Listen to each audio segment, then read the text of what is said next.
మనందరం కూడా ఉండాలని ప్రభు పక్షముగా నేను మీ అందరికీ మనం చేస్తున్నాను.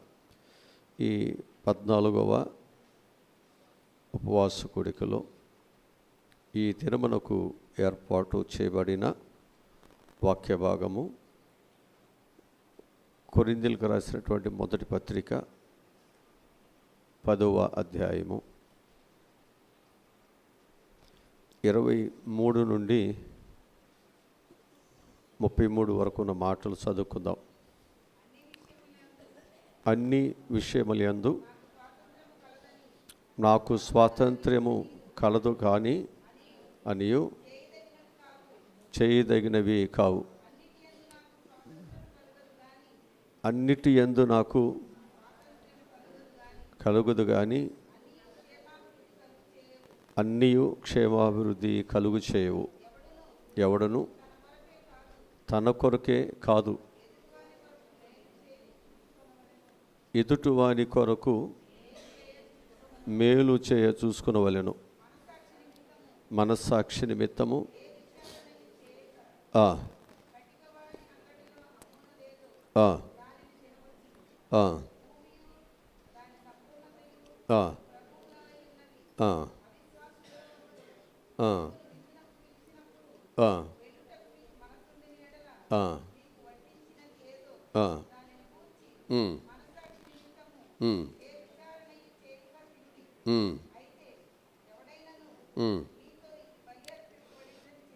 చాలు. ఇక్కడ మనం చూస్తే పౌలు సంఘానికి కొన్ని విషయాలను ఒక హెచ్చరికగా తెలియజేస్తున్నాడు.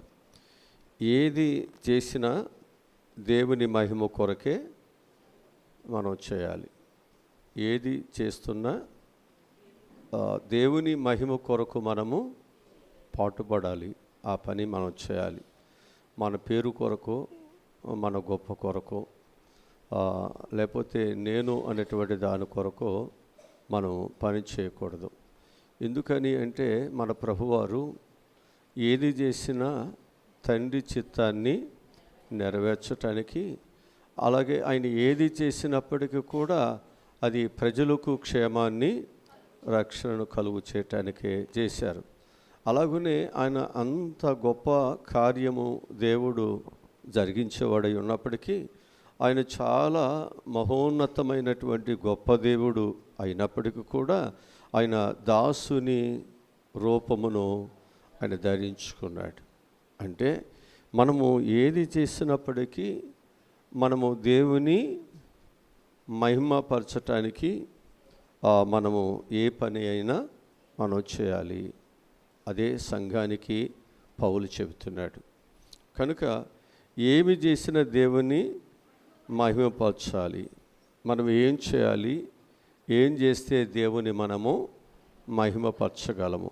మొదటిగా మనం చూసినట్లయితే వాక్య భాగముల నుండి స్తుతియాగము అర్పించువాడు నన్ను మహిమపరుస్తాడు. సంఘము ఏమి చేస్తే దేవునిని మహిమపరుస్తుంది అంటే, ఒకటి మనం జ్ఞాపకం చేసుకోవాల్సింది ఏంటి అంటే, మనము స్తుతియాగము అర్పించువాడుగా మనం ఉండాలి. ఈ స్తుతియాగము ద్వారా మనం ఏం చేయాలి, దేవునిని మనము మహిమపరచాలి. సంఘము అనేటువంటిది ఏ పని చేసినా దేవునిని మహిమపరచాలి తప్ప ఇక్కడ నన్ను అందరూ చూడాలి అని మనం ఎవరూ కూడా దేవుని తక్కువ చేసి మన వైపు అందరిని తిప్పుకునేటట్లుగా మనం ఉండకూడదు. ఎందుకని అంటే ఆయన అంత శిలువ యజ్ఞం చేసినప్పటికీ కూడా ఆయన నన్ను చూడండి అని ఎప్పుడు కోరుకోవట్లేదు. ఆయన ఎంతవరకు కూడా ఆయన ఏం చేస్తున్నాడంటే, నేను ఎలాగూ భక్తి చేశానో, ఎలాగూ ప్రేమించానో, ఎలాగూ క్షమించానో, నేను ఎలాగూ తల్లిదండ్రులను గౌరవించానో అలాగే మీరు కూడా నన్ను పోలి నడుచుకోండి అంటున్నాడు. అంతే, నడుచుకోండి చక్కగా, మీకు మేలు కలుగుతుంది, అది మీకు చక్కని ఘనత అనేటువంటి విషయాన్ని ఇక్కడ చెప్పుకుంటూ వస్తున్నాడు. కీర్తన గ్రంథంలో 50వ కీర్తన 23వ వాక్యాన్ని మనం చదువుదాం. 50వ కీర్తన 23వ వాక్యాన్ని, స్తుతి యాగము అర్పించువాడు నన్ను మహిమపరచుచున్నాడు. చాలు. ఇక్కడ మనము జ్ఞాపకం చేసుకుంటే స్తుతియాగము చేయవాడు దేవునిని మహిమపరచుచున్నాడు అనమాట. అంటే దేవుని యొక్క ప్రజలు ఏం చేయాలన్నమాట, దేవునిని మనం ఎప్పుడు కూడా మర్చిపోకుండా దేవునిని మనం ఎప్పుడు కూడా ఏం చేయాలంటే స్తుతించటము అనేటువంటిది మనకు చాలా మంచిదిగా భావించాలి. ఇక్కడ మనం ఏ పరిస్థితిలో ఉన్నా నేను దేవుని బిడ్డను, దేవుని మందిరంలోకి వచ్చిన తర్వాత నేను ఆయన స్తుతించాలి. ఇక్కడ నేను వచ్చింది దేనికి అంటే ఆయన స్తుతించాలి. ఒక స్కూల్కి వెళ్ళేటువంటి పిల్లలు ఎందుకు వెళుతున్నారంటే చదువుకోవాలంతే. నీకు తలనొప్పి ఉన్నా, జ్వరం ఉన్నా, లేకపోతే నీకు ఆ చదువు వస్తున్నా రాకపోయినా ఏం చేయాలి, చదవాల్సింది అక్కడికి వెళ్ళిన తర్వాత. అందుకొరకే నువ్వు అక్కడికి వెళుతున్నావు. అట్లాగే ఇక్కడ నువ్వు దేవుని యొక్క మందిరంలోనికి వస్తున్నప్పుడు మనం ఏం చేయాలి అంటే మనం ఒక దేవుని బిడ్డలుగా దేవునిని మనము స్తుతించాలి. హల్లెలూయా, హల్లెలూయా. ఇక్కడ మనం జ్ఞాపకం చేసుకున్నట్లయితే 15 వచనం చదువుదాం. 50వ కీర్తనలోనే 15 వచనం చదువుదాం.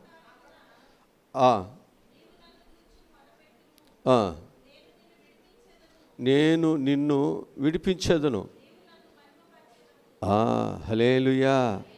అది ఆపత్కాలములో మనం ఏం చేయాలి, మొరపెట్టుకోవాలి. అప్పుడు దేవుడు ఏం చేస్తాడు, విడిపిస్తాడు. విడుదల పొందినవాడు ఏం చేయాలి, అది దేవుణ్ణి మహిమపరచాలి. హల్లెలూయా, హల్లెలూయా. ఈరోజు నీవు నేను కూడా నీ ఈ ఉపవాస కోడికల ద్వారా నా జీవితాలలో దేవుడు నీవు మొరపెడుతున్న దానిని బట్టి దేవునిని విడిపించాలని ఆశపడుతున్నాడు. నువ్వు విడుదల పొందిన తరువాత నువ్వు దేవుని మర్చిపోవద్దు. 10 మంది కుష్ఠరోగులు దేవుని దగ్గరికి వచ్చారు, స్వస్థత పొందారు. కానీ ఆ స్వస్థత పొందినటువంటి వారిలో 9 మంది స్తుతియాగము దేవునికి కృతజ్ఞత చెల్లించే వారికి రాలేదు, ఒక్కరు మాత్రమే వచ్చారు. నీ జీవితంలో ఈ 45 దినాలు నువ్వు ప్రభువు దగ్గర పెడుతున్న ప్రతి ఒక్క సమస్యకు దేవుడు పరిష్కారం ఇస్తాడు, విడిపిస్తాడు. అయితే విడుదల పొందిన మనము, మేలు పొందిన మనము, స్వస్థత పొందిన మనము ఏం చేయాలి, మహిమపరచాలి. నీకు మంచి చేస్తున్న దేవుని విడిచిపెట్టవద్దు. నీకు మంచి చేస్తున్నటువంటి సంఘమును మర్చిపోవద్దు.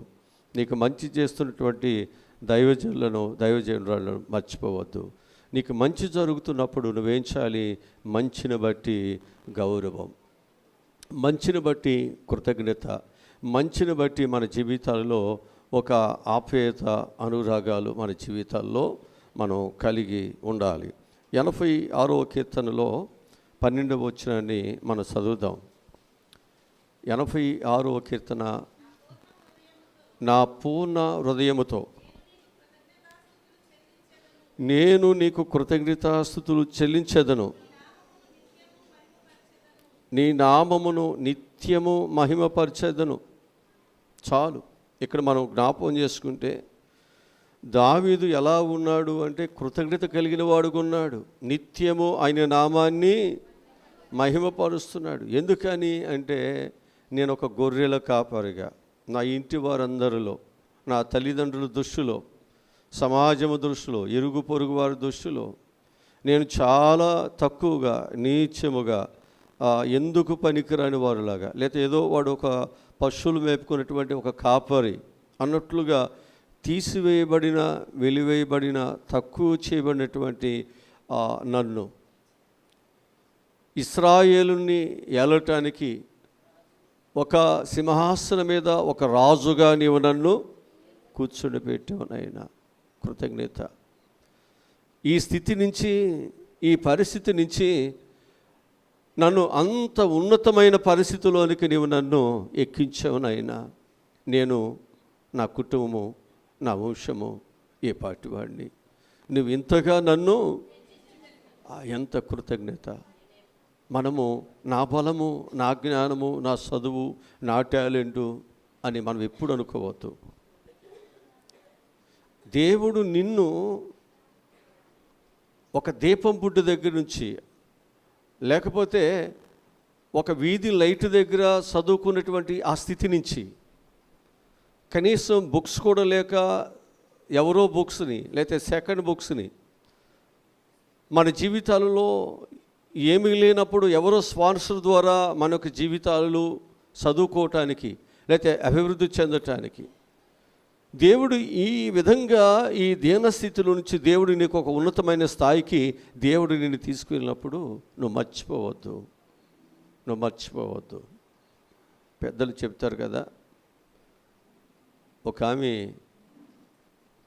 రాజుబారైన తర్వాత పల్లకి ఎక్కిన తర్వాత ఆ చెట్టు కిందకు వచ్చి అంటుందంట, ఈ వంకరగా ఉన్నాయి ఏంటి అని అడుగుతుందట.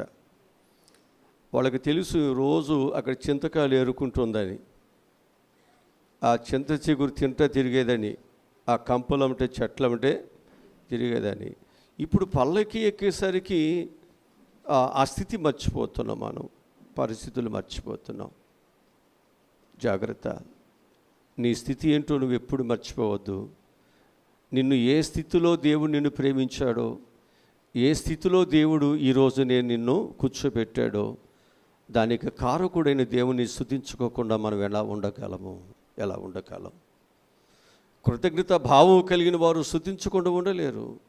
ఆ భావం లేని వారే ఏమి తిందుమా, ఏమి త్రాగుదమా, ఏమి ధరించుకుందామా, దేవుడు ఎంత చేసినప్పటికీ వారి యొక్క జీవితాలలో తృప్తి లేనటువంటి, దేవుని స్తుతించినటువంటి బలహీనత వారి జీవితాల్లో దేవుని స్తుతించకుండా చేస్తూ ఉంటుంది. సరే, ఇక రెండవదిగా మనం చూసినట్లయితే అత్యధికముగా ఫలించుట ద్వారా దేవునికి మనము మహిమ తీసుకురావాలి. యోహాను సువార్త 15వ అధ్యాయము 8వ వాక్యాన్ని చదువుదాం. యోహాను సువార్త 15వ అధ్యాయము 8వ వాక్యాన్ని చదువుదాం. మీరు బహుగా ఫలించుట వలన నా తండ్రి మహిమపరచబడును, ఇందువలన మీరు నా శిష్యులవుదురు. చాలు. ఇక్కడ సంఘము అనేటువంటిది బహుగా ఫలించటానికి దేవుడు ఏర్పాటు చేసుకున్నాడు. మనం సంఘముగా లేనప్పుడు, మనము దేవునికి దూరముగా మనం ఉన్నప్పుడు మన జీవితాలు అనేకమైన కష్టాలతో, అనేకమైన శాపములతో, అనేకమైనటువంటి ఆధారము లేనటువంటి నిరాధారమైనటువంటి పరిస్థితులలో, అతి దీనమైనటువంటి పరిస్థితులు మన జీవితాలు సాగుతూ ఉన్నాయి. అయితే ఆ దేవాది దేవుడు ఏం చేశారు అంటే, దూరస్తులైన మనలను దేవుడు సమీపస్తులుగా చేసుకుని, ఇప్పుడు దేవునితో మనము ఉన్న ఈ సంబంధమును బట్టి, దేవునితో మనకున్నటువంటి ఈ విశ్వాసమైనటువంటి బంధమును బట్టి ఇప్పుడు ప్రభువు అంటున్నారు, మీరు ఇప్పుడు బహుగా ఫలించండి. ఎందుకనంటే మీకు ఫలించటానికి నేను మీకు సహాయమును నేను చేస్తున్నాను. ఇప్పుడు దేవుని దగ్గరికి వచ్చిన తర్వాత, మనము దేవునితో అంటకట్టబడిన తర్వాత, ఇప్పుడు మనం ఫలిస్తూ ఉన్నటువంటి ఈ విధానము మంద కాదు. ఇది మంద కాదు. ఈ క్రెడిటు మనము తీసుకోవటానికి వీల్లేదు. ప్రభు అంటాడు, నాకు రావాల్సిన మహిమను నేను ఎవరికి చెందనివ్వను. అందుకే దేవుడు విద్య లేని వారిని, పామరులను, జ్ఞానము లేని వారిని, వెర్రి వారిని దేవుడు ఏర్పాటు చేసుకుని, జ్ఞానము కలిగిన వారి ఎదుట, బలవంతులు ఎదుట, రాజులు ఎదుట, ఈ లోకములో గొప్పవారి ఎదుట వారిని దేవుడు నిలబెట్టాడు. అంటే దేవుడు వారిని ఎందుకు ఏర్పాటు చేసుకున్నాడు అంటే, వారు అజ్ఞానముల నుండి జ్ఞానము కలిగిన వారిని చేసి, నిజమైనటువంటి జ్ఞానము ఏదో అనేటువంటిది లోకములో నేను జ్ఞానము కలిగి ఉన్నాను అనుకునే వారి దగ్గరికి వెళ్ళి మీరు చెప్పాలి, నిజమైన జ్ఞానం ఇది, నిజమైనటువంటి సత్యము ఇది, నిజమైనటువంటి అభివృద్ధి బలము అనేది ఇది అనేటువంటి దానిని మనం ఏం చేయాలి అంటే, లోకానికి దేవుని దగ్గర నేర్చుకున్నటువంటి మనము చూపించాలి. అందుకే ఇక్కడ చెప్తున్న మాటను జాగ్రత్తగా మనం ఆలోచన చేస్తే, దేవుడు ఎందుకు మనలను ఏర్పాటు చేసుకున్నాడు అంటే, సంఘము ఏం చేయాలన్నమాట, దేవునిలో ఫలించాలి. ఎక్కడ ఫలించాలి? ఇక్కడ దేవునిలో ఫలించటానికే దేవుడు నిన్ను నన్ను ఆయన సంఘముగా ఏర్పాటు చేసుకున్నాడు. ఫలించటము అంటే మనం ఏమనుకుంటున్నాం అంటే అందరూ మగపిల్లలు పుడతాం, పూరిళ్ళన్నీ బిల్డింగులు అయిపోతాం, అప్పులన్నీ పోయి నిలవ ఉండటం. చెప్పండి, ఏది పట్టుకున్నా అంతే. పశువులైనా ఫలించాలి, వ్యవసాయమైనా ఫలించాలి. నీవు ఏది అనుకుంటే అది అప్పుడు అనుకుంటావు, ఇది కదా ఆశీర్వాదం, ఇది కదా దీవెన అని మనం అనుకుంటున్నాం. ఇప్పుడు ప్రభువు ఏమంటున్నాడు? సంఘములో ఏమని చెప్తున్నాడు? సంఘములు ఏమంటున్నారు? సంఘముతో దేవుడు ఏమంటున్నారంటే మీరు బహుగా అది నా తండ్రిని మీరు ఇక్కడ మహిమపరుస్తాడు. ఇప్పుడు మీరు తింటూ, మీరు త్రాగుతూ, మీ పిల్లలు జాగ్రత్త చూసుకుంటూ, ఇల్లు వాకిళ్ళు కట్టుకుంటూ ఉన్నారనుకోండి, మిమ్మల్ని కని పెంచిన తల్లిదండ్రులు పట్టించుకోకుండా సమాజం ఏమంటుంది? ఆడు బాగా శుభ్రంగా బ్రతుకుతున్నాడండి అని అంటుందా? ఏమంటారు? వీడి పెంచి పెద్దవాళ్ళని చేసిన తల్లిదండ్రులు పట్టించుకోకుండా వీడు తిని చక్కగా హాయిగా అంటారు లేదా? అది మంచిదేనా? అది ఇక్కడ చెప్పేది. కేవలం నీవు ఒక్కడివే తిని నీవు ఒక్కడు అభివృద్ధి చెందటానికి కాదు. ఇక్కడ తండ్రిని తల్లిని మహిమపరచాలి. అంటే తండ్రి ఏ ఉద్దేశంతో నిన్ను ఆస్వాదిస్తున్నాడో ఆ ఉద్దేశాన్ని ఎరిగి నువ్వేం చేయాలి అంటే ప్రతి ఆశీర్వాదముల నుండి దేవుని గణపరచటానికి నువ్వు ఇక్కడ దేవుని పనిని ఇక్కడ నువ్వు చేయాలి. అంతేకాని నా ప్రాణమా తినుము త్రాగుము సుఖించము, ఎవరికి లేని డబ్బులు, ఎవరికి లేని ఆస్తి, ఎవరికి లేనటువంటి బ్యాంక్ బ్యాలెన్స్, గోడవులు అన్నీ ఉన్నాయి, తిను త్రాగు ఎంజాయ్ చేయంటే ఓరు పిచ్చోడా వెర్రోడా, ఈ రాత్రి నీ ప్రాణాన్ని తీసుకుంటా. జాగ్రత్త. మనం వెర్రిగా మనం దేవుని సంఘము దేవునితో మనం ఉండకూడదు. ఇక్కడ వెర్రిగా మన యొక్క జీవితాలలో మనము ప్రార్థనలు చేయకూడదు. జాగ్రత్తగా మనం ఇక్కడ దేవునితో మన సహవాసమును మనం చేయాలి. ఉదాహరణకు మనం చూసినట్లయితే యోసేపు ఫలించేడి కొమ్మగా ఉన్నాడు. మనకి ఆదికాండము 49వ అధ్యాయము 22వ వాక్యాన్ని చదువుదాం. ఆదికాండము 49వ అధ్యాయము 22వ వచనాన్ని చదువుదాం.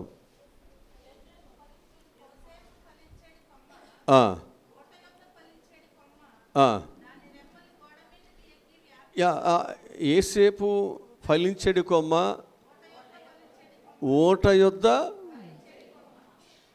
ఇక్కడ మనం జ్ఞాపకం చేసుకుంటే యోసేపు ఫలిస్తున్నాడు, నీతిలో ఫలిస్తున్నాడు, యథార్థతలో ఫలిస్తున్నాడు. ఎన్ని నిందలు, బాధలు, అవమానములు వచ్చినా ఫలిస్తున్నాడు. దానికి ప్రతిఫలముగా దేవుడు ఆయన ఏం చేస్తున్నాడు అంటే ఒక ఫలించేవాడుగా దేవుడు సహాయమును చేస్తున్నాడు.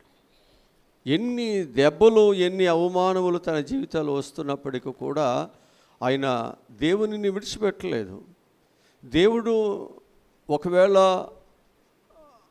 ఉన్నట్లయితే నన్ను ఎందుకు ఇన్ని ఇబ్బందులకు పాలు చేయాలి, దేవుడు నన్ను ఎందుకు రక్షించడు అని దేవుని మీద తిరుగుబాటు చేయలేదు. కానీ దేవుడు ఎన్ని పరిస్థితులు ఒకవేళ తన జీవితంలో వస్తున్నా దేవుని ప్రేమిస్తున్నాడు తప్ప దేవుని మీద ఆయన తిరుగుబాటు చేయలేదు. కాబట్టి దేవుడు ఏం చేస్తున్నాడు అంటే ఆ యోసేపుని ఫలించేవాడుగానే దేవుడు దీవించాడు.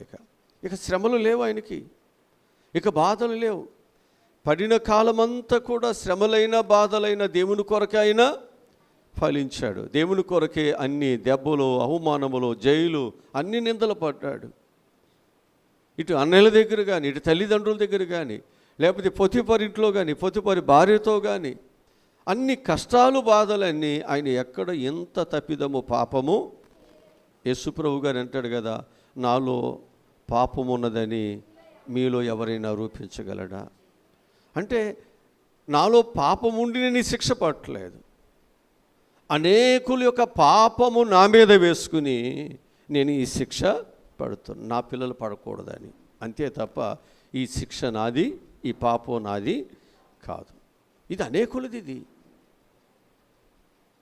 అట్లాగే యోసేపు యొక్క జీవితంలో ఆ తప్పిదం, ఆ శిక్ష ఆయనది కాదు, అది ఆ పాపం ఆయనది కాదు, ఆయనలో ఏ దోషము లేదు. అంత మంచివాడు. ఎన్నో కష్టాలు, ఎన్నో నిందలు, ఎన్నో మాటలు, సమాజము, స్నేహితులు, అన్నలు అనేక మంది వారిని నిందిస్తూ వచ్చారు. అయినా దేవుని కొరకు ఆయన ఎంచుకున్నటువంటి ఆ రక్షణ మార్గాన్ని, ఆ నీతి మార్గాన్ని ఆయన ఎన్నడూ విడిచిపెట్టలేదు. కనుక దేవుడు ఆయన ఏం చేశాడు అంటే ఒక ఫలించే కొమ్మగా తీసుకువెళ్ళే సింహాసనం మీద దేవుడు కూర్చొని పెట్టాడు.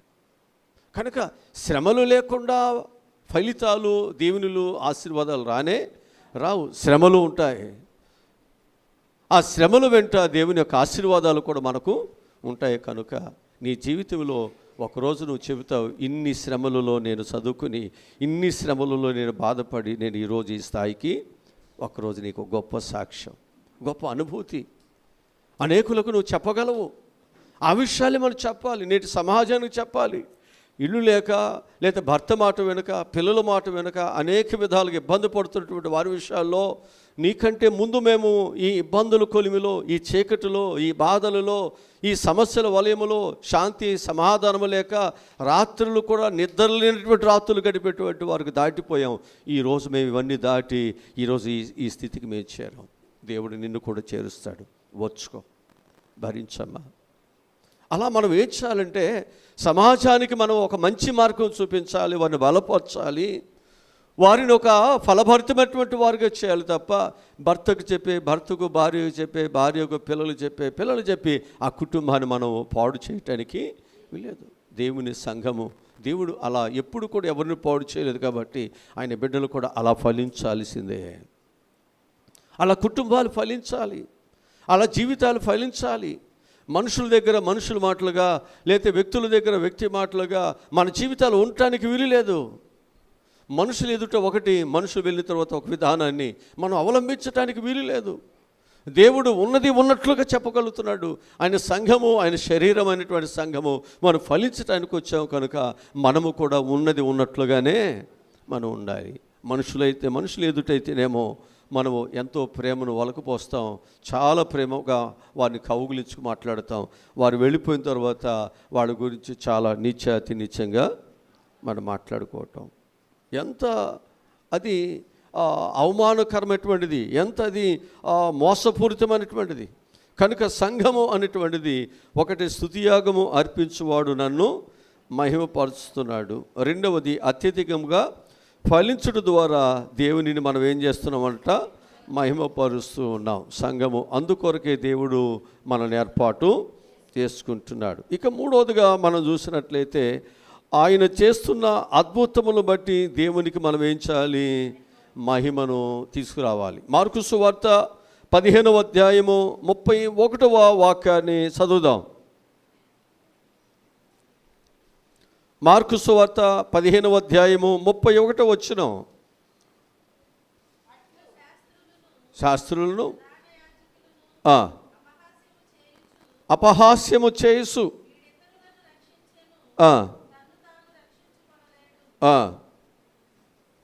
ఇక్కడ మనము జ్ఞాపకం చేస్తున్నట్లయితే ఆయన చేస్తున్నటువంటి అద్భుతములు బట్టి దేవుని మనం ఏం చేయాలి, మహిమ పరచాలి.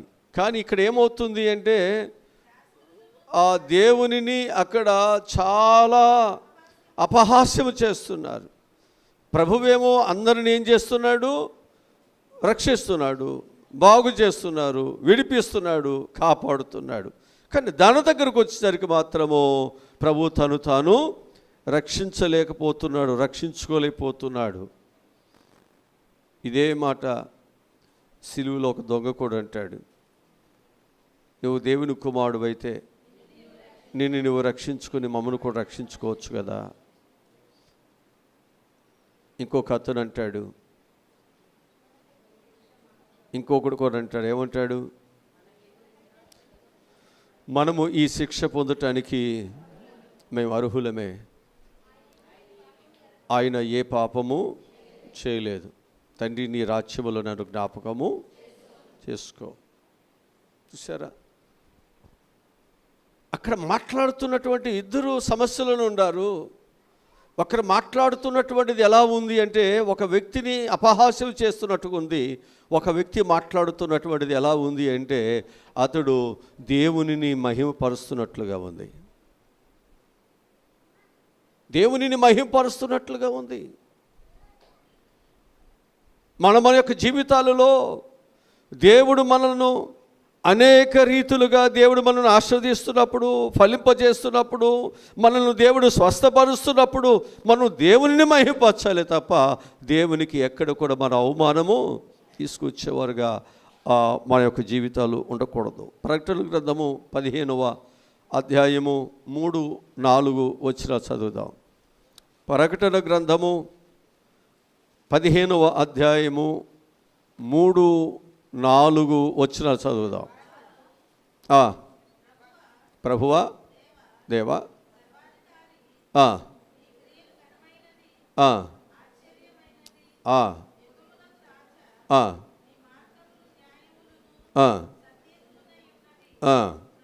ప్రభువా,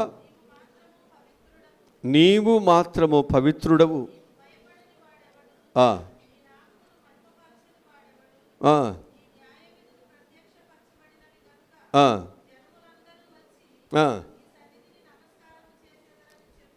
హల్లెలూయా.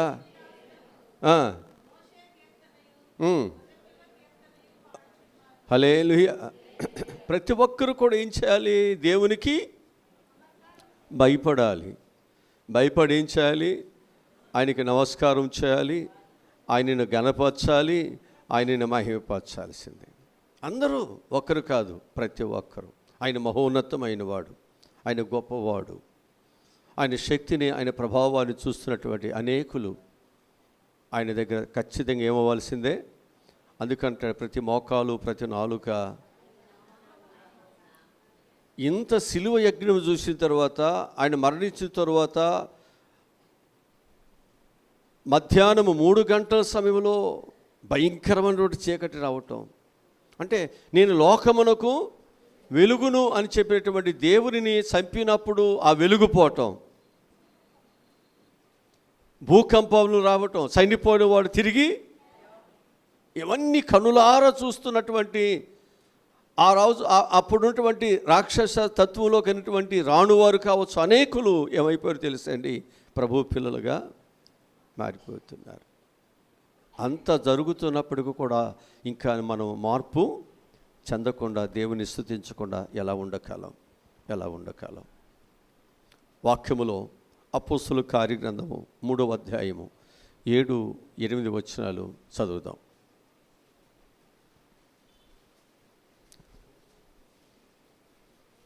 అపోస్తలుల కార్యగ్రంథము. లేవనెత్తెను, బలం పొందెను, దిగ్గున లేచి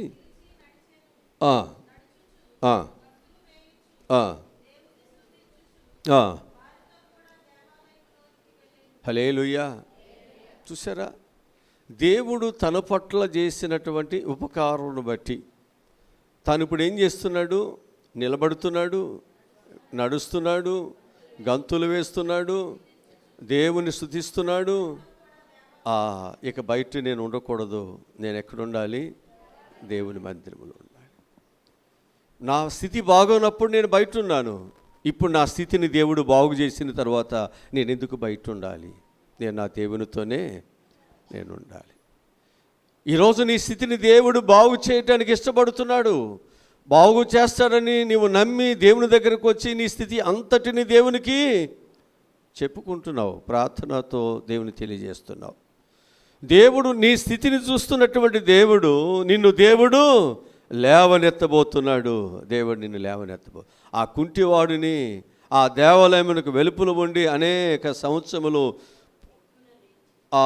అడుక్కున్నటువంటి వాడిని దేవుడు లేపాడు. ఇప్పుడు నీ స్థాయిని కూడా దేవుడు లేపబోతున్నాడు. నీ కుటుంబ స్థాయిని, నీ బిడ్డల స్థాయిని, నీ పరిస్థితులను దేవుడు పైకి తీసుకురాబోతున్నాడు. దాన్ని బట్టి మనం దేవుని స్తుతించాలి తప్ప నీవు ఆశీర్వదించబడిన స్థితిలో ఉండి పేదవారిని మనం ఎప్పుడు తక్కువగా హేళన మనం చేయటానికి వీల్లేదు. మనం చేయగలిగినటువంటిది ఏదైనా ఒక మంచిని మనము ఇష్టపూర్వకంగా, మనం ఏది చేసినా అది ఇష్టపూర్వకంగా మనం చేస్తే అది చాలా బాగుంటుంది. కనుక మనం దేవుని దగ్గరికి వచ్చినప్పుడు మనం ఎక్కడ కూడా మనం ఖర్చును చూడొద్దు, మరొకటి చూడొద్దు. మనము ఈ ఖర్చు మనుషుల కొరకు కాదు, దేవునికి మనం ఇస్తున్నాం. ఆయన వాక్య ప్రకారముగా మనం ఇక్కడ దేవుని పనిని మనం చేస్తున్నాం. కనుక దేవుని వాక్యము నీ జీవితాన్ని ఆశీర్వదిస్తుంది. దేవుని వాక్యము, నీవు దేవుని వాక్య ప్రకారము నడుస్తున్నటువంటి నిన్ను కాపాడుతుంది. దేవుని వాక్యము నిన్ను దరికి నిన్ను చేరుస్తుంది అని చెప్పి నేను మీకు జ్ఞాపకం చేస్తూ ఉంటున్నా. ఇక 4వదిగా మనం చూసినట్లయితే, మన మనవులు విని కార్యములు జరుగుట ద్వారా దేవునికి మనం ఏం చేయాలంటే మహిమపరచాలి. మన మనవులు విని కార్యములు జరుగుట ద్వారా దేవుని మనం ఏం చేయాలన్నమాట, మహిమపరచాలి. యోహాను సువార్త 14వ అధ్యాయము 13, 14 వచనాలు మనం చదువుదాం.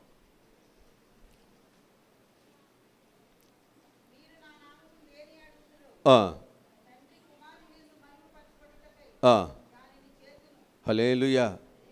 అంటే దేవుని దగ్గర మనము ఏదైతే అడుగుతున్నామో ఆ ఇచ్చే దేవుడు ఏమంటున్నాడు అంటే,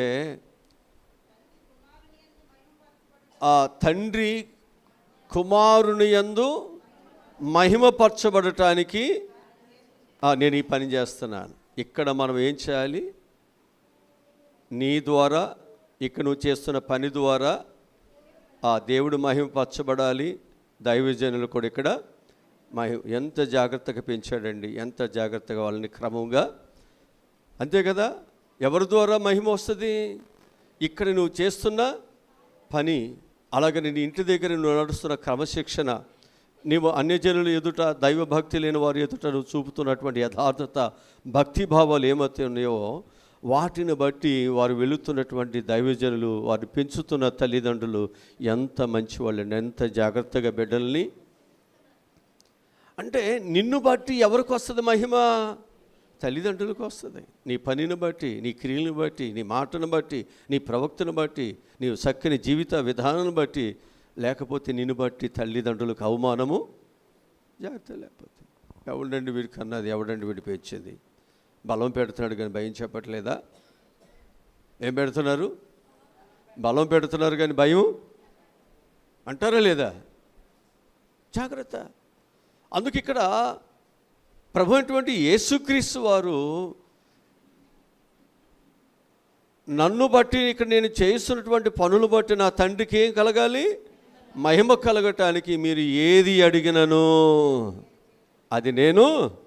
అది ఇక్కడ మనము ఈ 45 దినాలు కూడా నీవు ఏది అడిగినా ప్రభువు నీకు ఇస్తాడు, ప్రభువుని మహిమపరచడానికి. అట్లాగే మనము కూడా ప్రభు దగ్గర ఏమైతే మనం పొందుకుంటున్నామో దానిని బట్టి ఇక్కడ మనం ఏం చేయాలి? నమ్మకముగా పనిని చేయాలి. ఈ 40 దినాలు ఎంత మార్పు వచ్చారండి, ఎంత విధేయత వచ్చారండి, ఎంత చక్కని వాక్యములోనికి, ప్రార్థనలోనికి, భయభక్తుల్లోనికి ఎంత చక్కని షార్పుగా వారి యొక్క జీవితాలు మార్చివేయబడి అని 40 దినాలకు మునుపు ఉన్నటువంటి పరిస్థితి, 40 దినాలు తరువాత జరిగినటువంటి పరిస్థితులు చూసినప్పుడు అనేకులు ఆశ్చర్యపోవాలి. ప్రార్థన ఫలించిందని, ఈ సహవాసము చాలా మేలునే చేకూర్చిందని, అనేక జీవితాలను మార్చిందని తెలుసుకునేటట్లుగా ఇక్కడ దేవుని కార్యము జరగాలి. అందుకే దేవుడు మనల్ని ఇక్కడ క్షేమంగా తీసుకొస్తున్నాడు. నీవు దేవుని మహిమపరచడానికి దేవుడు నిన్ను బ్రతికిస్తున్నాడు. ఇక్కడికి ఈ 40 దినాలు నీకు ఎలాంటి ఇబ్బందులు రానికుండా దేవుని ఈ స్థలములోకి తోడుకొస్తున్నారు అంటే నీ జీవితము, నీ భక్తి దేవునికి ఇష్టంగా ఉండాలి. అందుకు దేవుడు ఇక్కడ తీసుకొచ్చాడు. హల్లెలూయా. మనకి ఇక్కడ యోహాను సువార్త 11వ అధ్యాయము 40-41 వచనంలో అక్కడ యేసు ప్రభువారు లాజరు విషయంలో, చనిపోయినటువంటి లాజరు విషయంలో క్రీస్తు యొక్క మానవ వినుట ద్వారా ఏ విధంగా దేవునిని మహిమపరుస్తున్నారు అక్కడ చదువుదాం. యోహాను సువార్త 11వ అధ్యాయము 40-41.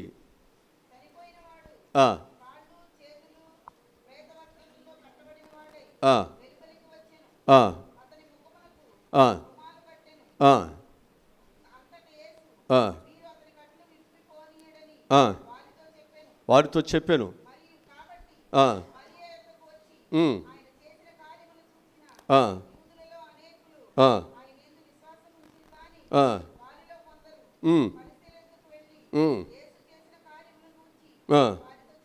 హల్లెలూయా. ఇక్కడ మనం దేవుడు ఒక లాజరుని ఏం చేశాడు?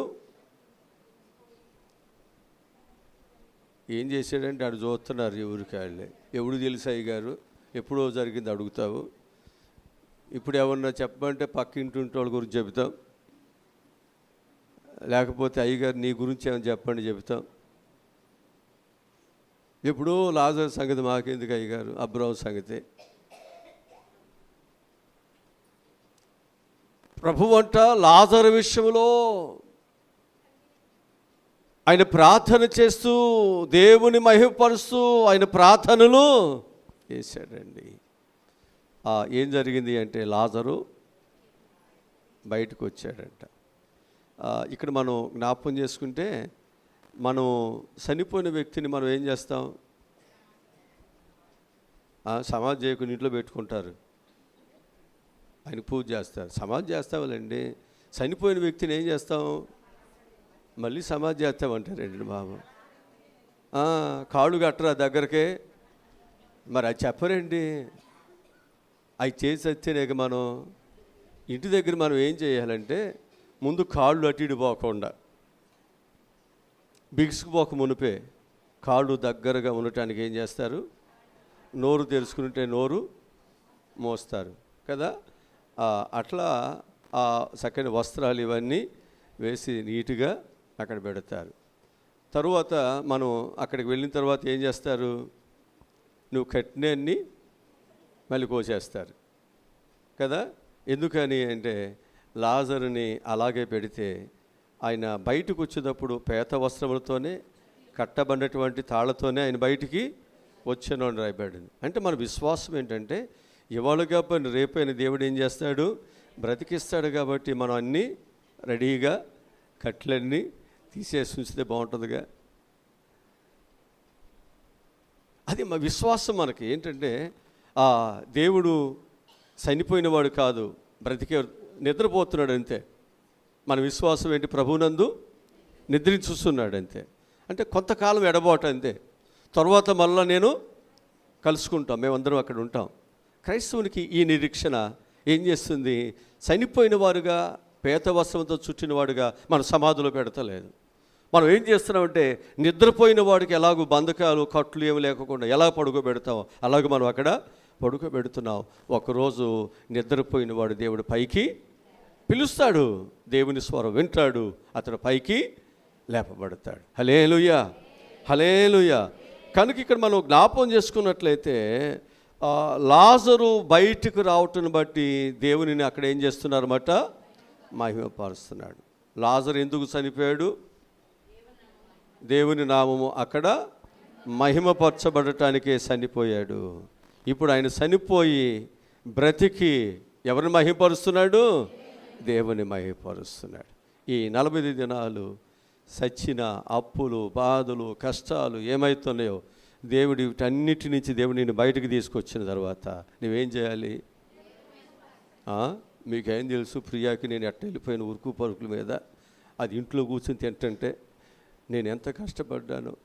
ఈ భర్తకు నేనే కాపురం చేశాను, నేను కాబట్టి ఇల్లు నిలబెట్టాను, నేను కాబట్టి ఈ పిల్లలందరినీ పైకి,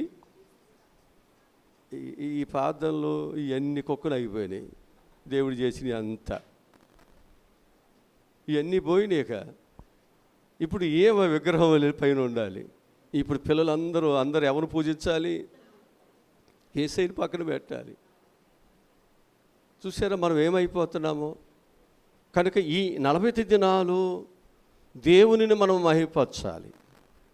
దేవునిని మనం మహిమపరచాలంటే నీవు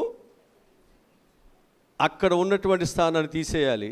నీ పిల్లల్లో కూడా నేను ఉండకూడదయ్యా, ఈ స్థితి దేవుడిచ్చాడు. మేము పని చేసుకోవటానికి మా తోటి వారు చాలామంది ఉన్నారు వివాహాలు, కానీ వారికి ఎవ్వరికి లేదు. దేవుడి భాగ్యాన్ని మనకి దేవుడిచ్చాడు. ఈ క్రెడిటు లేకపోతే ఈ భాగ్యము నీకు మాత్రమే చాలాలి. ఆ విధంగా మనం దేవుని స్తుతించాలి తప్ప మన కష్టాలు, మన బాధలు, లేకపోతే మన శ్రమలు, మనం పడినటువంటిది అక్కడ ఏమీ చూపించవద్దు. ఒకవేళ అది చూపిస్తున్నప్పటికీ కూడా అక్కడ మనం ఎవరిని ఈ కష్టపడటానికి ఇవన్నీ చేయటానికి దేవుడు నాకు సహాయమును దయచేశాడయ్యా, అందుకే నేను ఈరోజు కష్టపడగలిగాను. అంతే. ఈ బలము ఆయనదే, ఈ ప్రాణం ఆయనదే. నన్ను దేవుడు బ్రతికిస్తున్నాడు, బలపరుస్తున్నాడు కాబట్టి నేను ఈ పనులన్నీ నేను చేయగలుగుతున్నాను. పౌలు అదే కన్నది, నన్ను బలపరచు అనేది నేను ఏదైనా చేస్తున్నాను. అంతే. నన్ను బలపరుస్తున్నాడు దేవుడు. ఈరోజు నీవు నేను కూడా దేవుడు బలపరుస్తున్నాడు. ఇక్కడ ఈ ఉపవాస కుడికులు దేవుడు నిన్ను బలపరుస్తున్నాడు. మళ్ళీ బలహీనంగా ఉండవద్దు, దేవుని ఎక్కడ తక్కువ చేయొద్దు. నువ్వు దేవుని మహిమపరచటానికే దేవుడు నేను ఇక్కడికి ఏర్పాటు చేసుకున్నాడు. అంతే. హల్లెలూయా, హల్లెలూయా. ఇక ఐదవదిగా మనం చూసినట్లయితే సత్క్రియల ద్వారా దేవునిని మహిమపరచాలి. మత్తయి సువార్త 5వ అధ్యాయము 16వ వచనం చదువుదాం.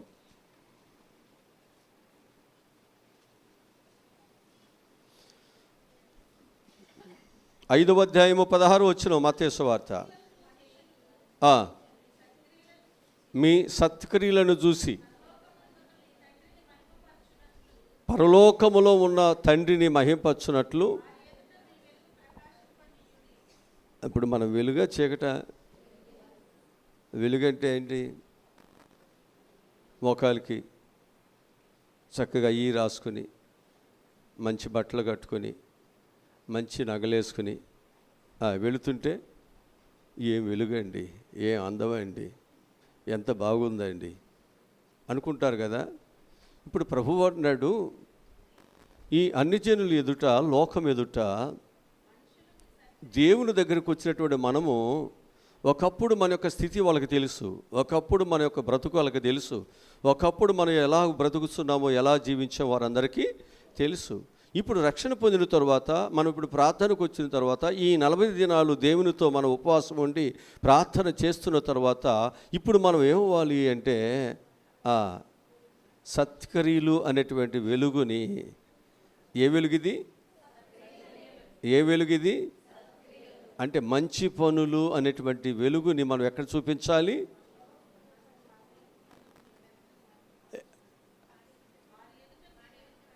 ఆ పరలోకం ఉందండి, అక్కడికి వెళ్ళి చేస్తామేంటి ఏమన్నా? ఆ పరలోకం ముందు తండ్రిని మనం మహిమపరచడానికి నీ ఎదుటున్నారే అన్ని జనులు, దేవుని ఎరిగిన వారు, అక్కడ ప్రదర్శన చేయాలి. ఎక్కడ చేయాలి? అన్ని జనులు ఎదుట. ఇదిగో దేవుని బిడ్డలు అంటే ఇలా మంచి పనులే చేస్తారు, చెడు పనులు చేయరు. వాళ్ళు అబద్ధాలు ఆడరు, మోసం చేయరు, ఎవరి డబ్బులు దోసుకోరు, ఎవరికి హాని చేయరు, ఎవరికి కూడా వాళ్ళు శత్రువుగా జీవించరు. వారు చాలా మంచివారుగా ఉంటారు. ఆ విధంగా మన యొక్క జీవితాలు మనం ఏం చేయాలంటే, ఈ ప్రార్థన ద్వారా దేవునిని మహిమపరచునట్లుగా అన్ని జనుల ఎదుట నీ సత్క్రియలను మహిమపరచాలి. అక్కడ చూపించాలి. చూపించాలి లేదా?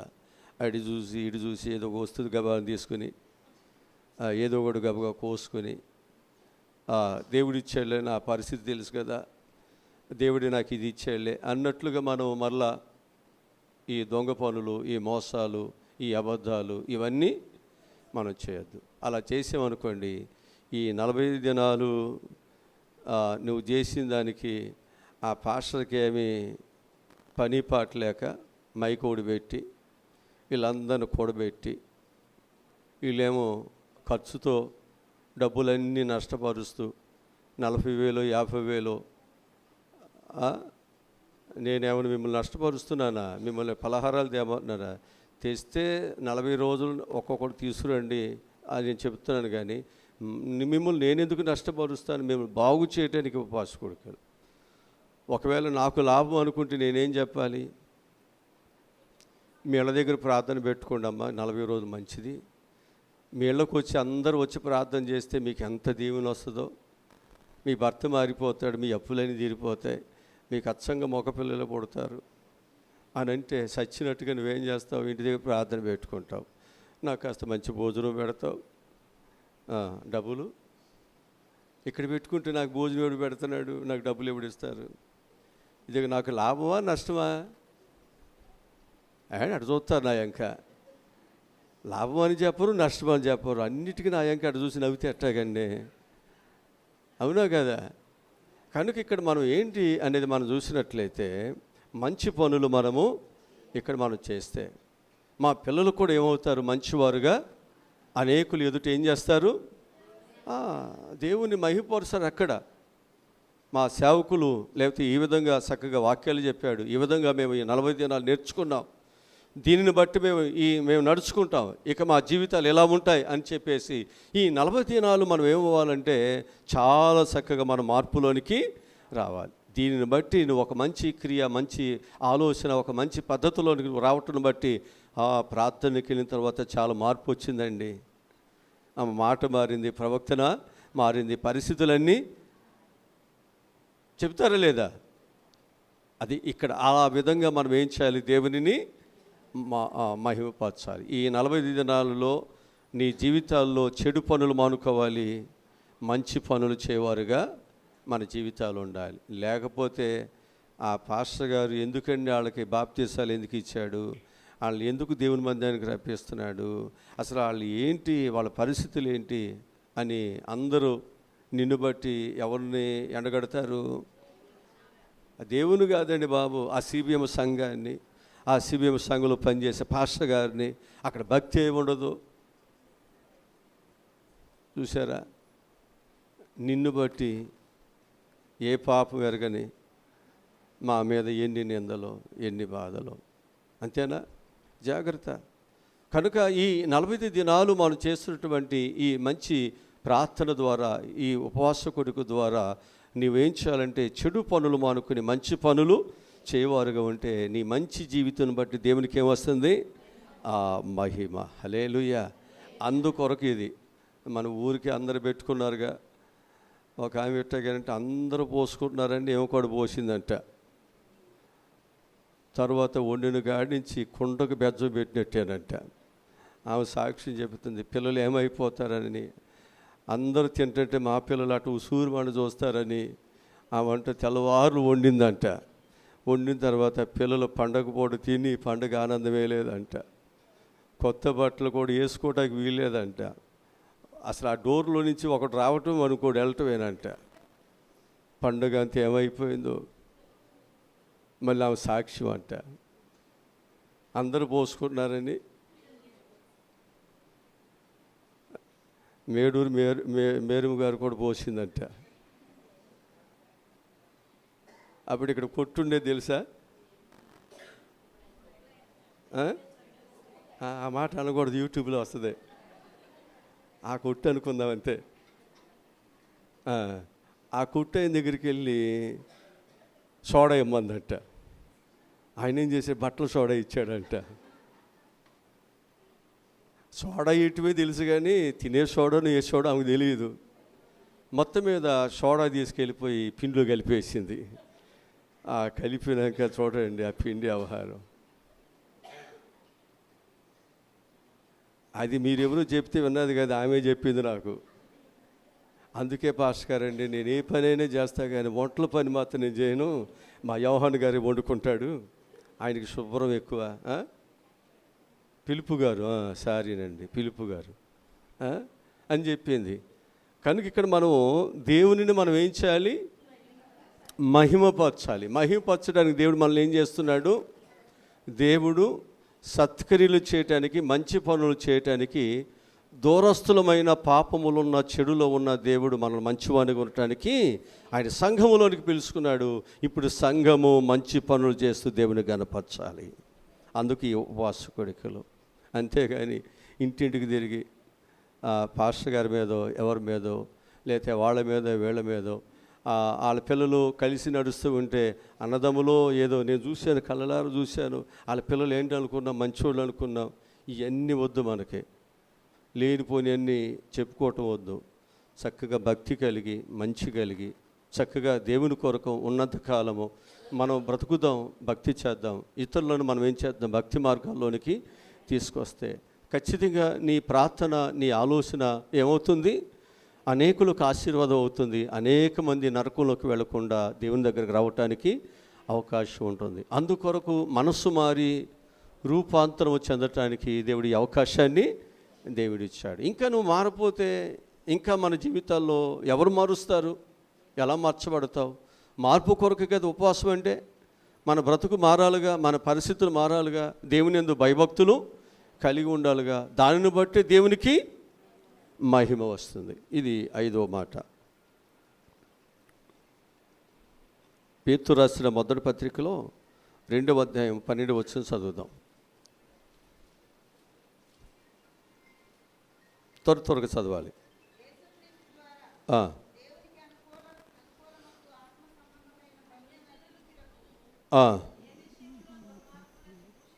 అన్యజనులు మిమ్మల్ని ఏ విషయంలో దుర్మార్గులని దూషింతురో ఆ విషయంలో వారు మీ సత్క్రియలను చూసి వాటిని బట్టి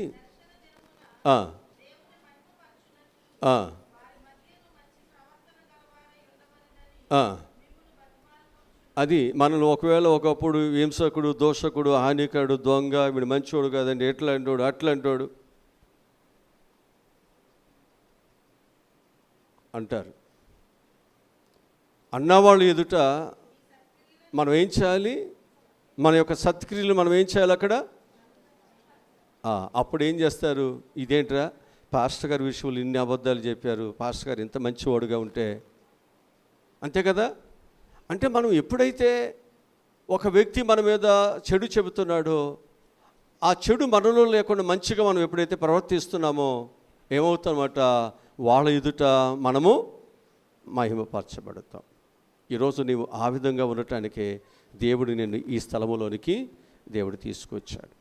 ఇక్కడ నీవు ఆ విధంగా పని చేయాలి. లేకపోతే నువ్వు పనికిమాలు వాడవాడో, చెడ్డవాడవానో, వీడు హింసకుడు, దోషకుడు, హానికరుడని ఎవరైతే చెబుతున్నారో, లేదండి చాలా మంచివాడండి అని చెప్పే విధంగా మనం ఏం చేయాలి? అన్యజనుల ఎదుట మన ప్రవక్తను మంచిగా మనం ఉండాలి. జాగ్రత్త చూసుకోవాలి. లేకపోతే నేను బైబిల్ తీసుకురావటం చూస్తున్నారు, ప్రభు బలలో ఉండటం చూస్తున్నారు కదా, నువ్వు ఏం చేస్తున్నావన్నీ చూస్తున్నారు. తర్వాత నువ్వు చేస్తున్న దొంగ పనులు, మోసాలు ఇవన్నీ కూడా చూస్తున్నారు లేదా? ఇవన్నీ చూసేవాళ్ళు ఏమంటారు? వీళ్ళు రక్షణ పొందారంటారు కానండి, ఆయన ఎంత మంచివాడండి, పరిశుద్ధుడండి, ఆయన పేరు పెట్టుకుని అన్ని మోసాలే, అన్ని అబద్ధాలే అంటారా లేదా?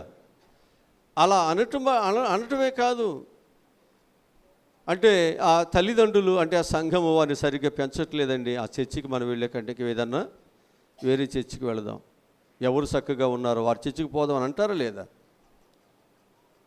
ఇప్పుడు దానికి అడ్డుబండి ఎవరు? జాగ్రత్త. అదే ఇక్కడ మనకు చెప్పేటువంటిది. ఈ 40 దినాలు ఆ నింద రాకుండా, ఒకవేళ ఆ నిందలో ఉన్నటువంటి మనలను, మన సంఘమును మనం ఏం చేయాలి? దీనిని గణపరుచుకోవాలి. దీన్ని ఒక మంచి స్థితికి మనం తీసుకువెళ్ళాలి.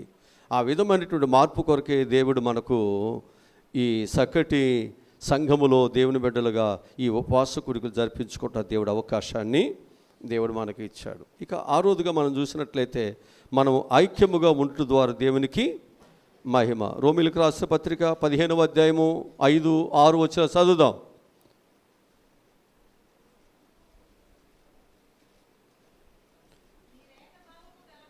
మీరు ఏకభావము గలవారై ఏకగ్రీవముగా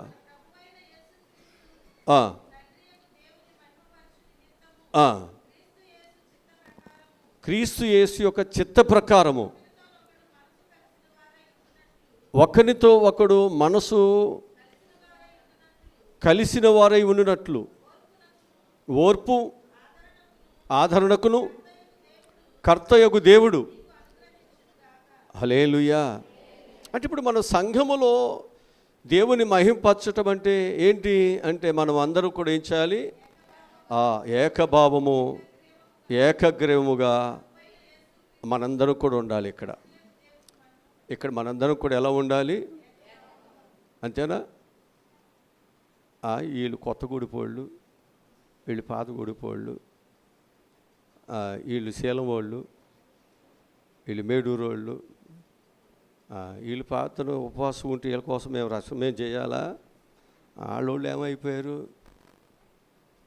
అంటే ఆళ్ళోళ్ళు బట్ట యేసుక్రీస్తుని బట్టి ఇక్కడ అంటే కులాన్ని బట్ట యేసుప్రభుని బట్ట అంటే ఇక్కడ మనం మనుషులు బట్టో కులాలు బట్టో మరొక దాన్ని బట్టి కాదు ఇక్కడ మనం చేయాల్సింది.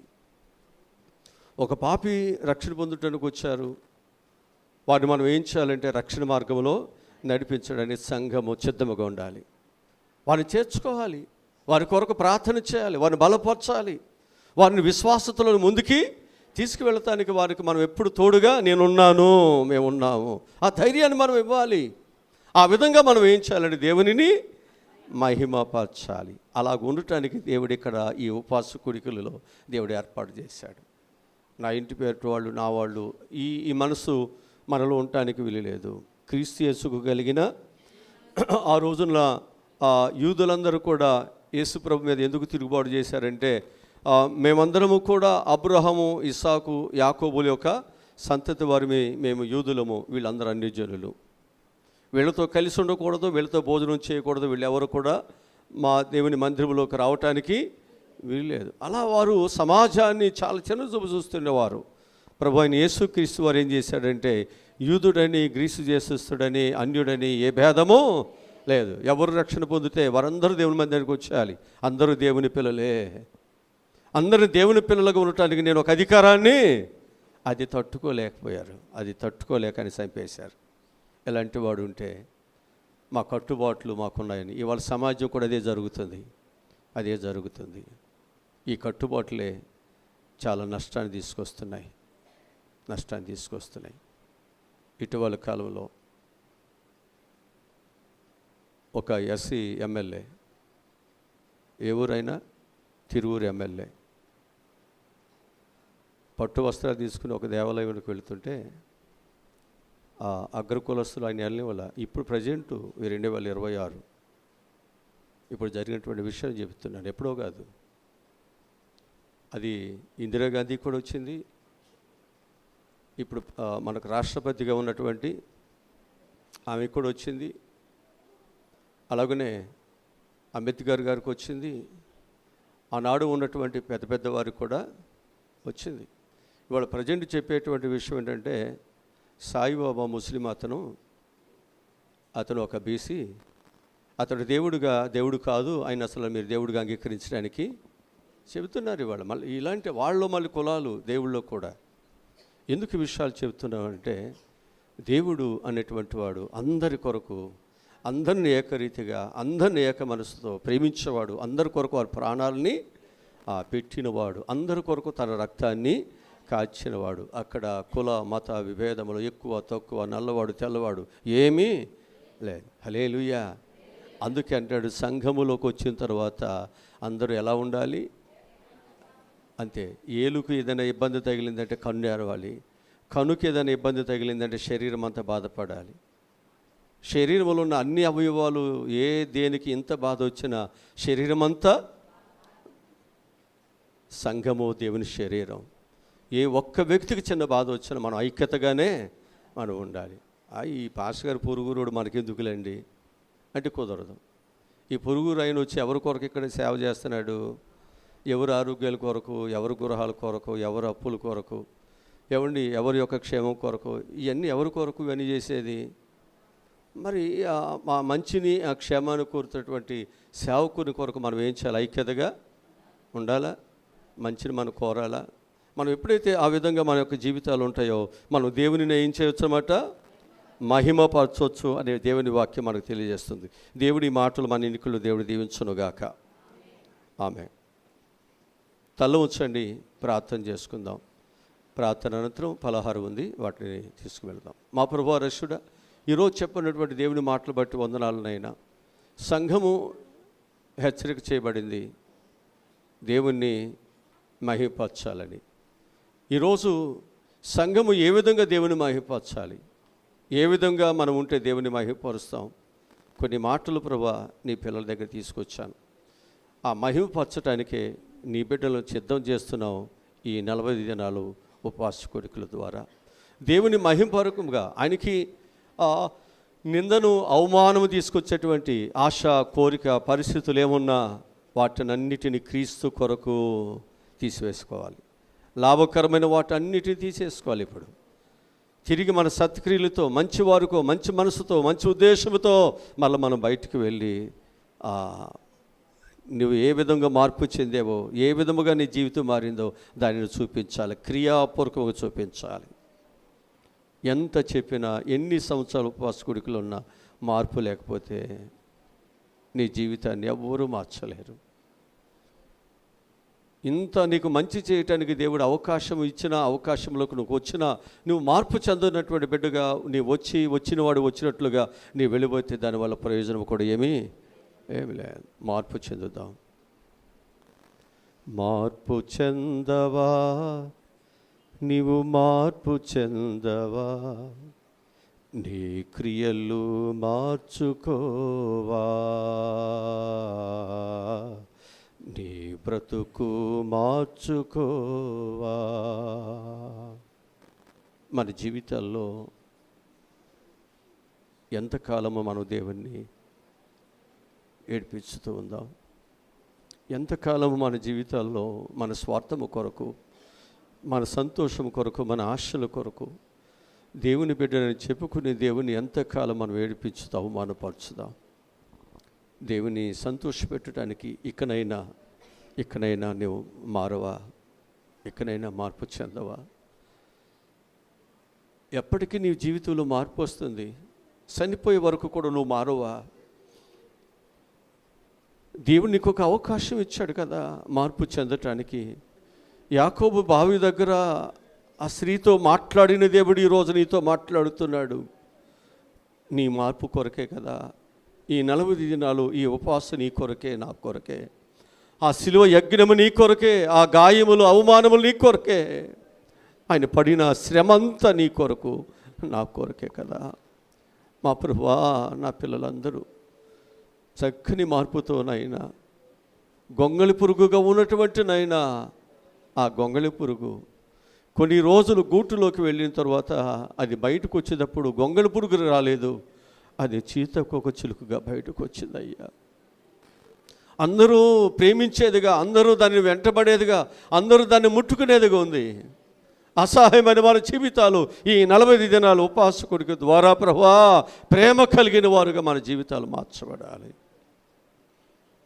ఆ విధముగా మార్చబడేటట్లుగా ఈ 40 దినాలు ఉపవాసకుడిక మందరికి ఉపయోగకరమగున్నట్లు సహాయములను దయచేయమని యేసు నామములో ఈ మనవలు ఈ ప్రార్థనలు అడిగి పొందుకుని ఉన్నాము తండ్రి, ఆమేన్. మన తండ్రి అయిన దేవుని ప్రేమ, కుమారుడైనటువంటి యేసుక్రీస్తు వారి యొక్క దైవకృప, పరిశుద్ధాత్ముని నిత్య కాపుదల భద్రత సదాకాలము తోడే ఉన్నను గాక. ఆమేన్.